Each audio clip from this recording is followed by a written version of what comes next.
നമസ്കാരം. മലയാളി വാർത്ത പ്ലസിലേക്ക് സ്വാഗതം. ഗാസയിൽ അടിയന്തര വെടിനിർത്തൽ ആവശ്യപ്പെടുന്ന പ്രമേയം ആദ്യമായി പാസാക്കി UN സുരക്ഷാ സമിതി.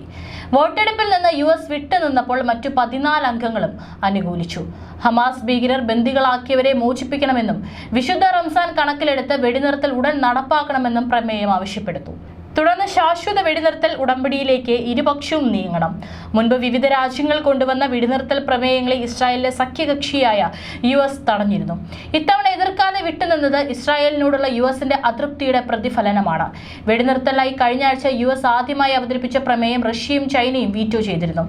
ഇസ്രായേലിന് മേൽ സമ്മർദ്ദം ചെലുത്താത്ത കപട പ്രമേയമാണ് USന്റേതെന്ന് റഷ്യ വിമർശിക്കുകയും ചെയ്തു.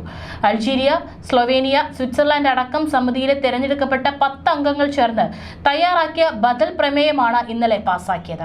ഒക്ടോബറിൽ ആരംഭിച്ച ഇസ്രായേൽ ഹമാസ് യുദ്ധത്തിൽ ഇതുവരെ 32,300 പലസ്തീനികൾ കൊല്ലപ്പെട്ടു. പ്രമേയം നടപ്പാക്കണം, അല്ലാത്തപക്ഷം മാപ്പർഹിക്കാത്ത തെറ്റാവും. റാഫ നഗരത്തിൽ കരയാക്രമണം നടത്താനുള്ള പദ്ധതി ഇസ്രായേൽ ഉപേക്ഷിക്കണമെന്നാണ് അന്റോണിയോ ഗുട്ടറൻസ് പറഞ്ഞത്. ഗാസയിൽ വെടിനിർത്തലിനും ബന്ദിമോചനത്തിനും ആഹ്വാനം ചെയ്ത UN രക്ഷാസമിതി പാസാക്കിയ പ്രമേയത്തെ സ്വാഗതം ചെയ്ത് ഹമാസും രംഗത്തുണ്ട്. പ്രമേയത്തിലെ വ്യവസ്ഥകൾ നടപ്പാക്കാൻ തങ്ങൾ പ്രതിജ്ഞാബദ്ധരാണെന്നും അത് പാലിക്കുന്നതിൽ ഇസ്രായേലും ഉത്തരവാദിത്തം കാണിക്കണമെന്നും ഹമാസ് പൊളിറ്റിക്കൽ ബ്യൂറോ അംഗവും മുതിർന്ന നേതാവുമായ ബാസിം നഈം പറഞ്ഞു. ഈ പ്രമേയം നടപ്പാക്കാൻ അന്താരാഷ്ട്ര സമൂഹം ഇസ്രായേലിനെ നിർബന്ധിക്കുകയും ഇരട്ടത്താപ്പ് അവസാനിപ്പിക്കുകയും ചെയ്യണം. അതിന് അന്താരാഷ്ട്ര സമൂഹത്തിന് കഴിവുണ്ടോ എന്നതാണ് ചോദ്യം, അദ്ദേഹം അൽ ജസീറയോട് പറഞ്ഞു. ഗാസയിൽ നിന്ന് ഇസ്രായേൽ സേന പൂർണ്ണമായും പിന്മാറണമെന്നും സ്ഥിരം വെടിനിർത്തൽ നടപ്പാക്കണമെന്നും അദ്ദേഹം പറഞ്ഞു.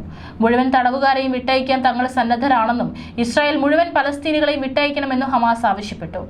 സ്ഥിരം വെടിനിർത്തൽ, ഗാസയിൽ നിന്ന് ഇസ്രായേൽ സൈന്യത്തെ പിൻവലിക്കൽ, കുടിയിറക്കപ്പെട്ട പലസ്തീനികളെ പുനരധിവസിപ്പിക്കൽ, തടവുകാരെ പരസ്പരം കൈമാറൽ എന്നീ ആവശ്യങ്ങൾ മധ്യസ്ഥരെ അറിയിച്ചതായി ഹമാസ് അധികൃതർ പറഞ്ഞു.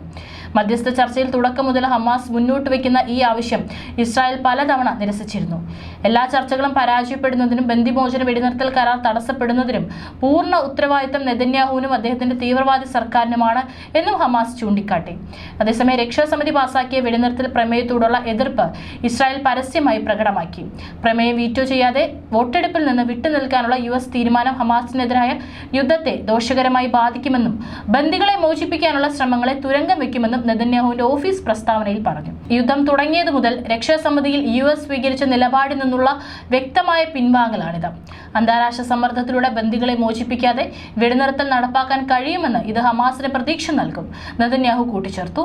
റാഫ ആക്രമണം സംബന്ധിച്ച് ചർച്ചയ്ക്ക് US അയക്കാനിരുന്ന പ്രതിനിധി സംഘത്തെ ഇസ്രായേൽ റദ്ദാക്കുകയും ചെയ്തു. മലയാളി വാർത്ത plus, like, share and subscribe.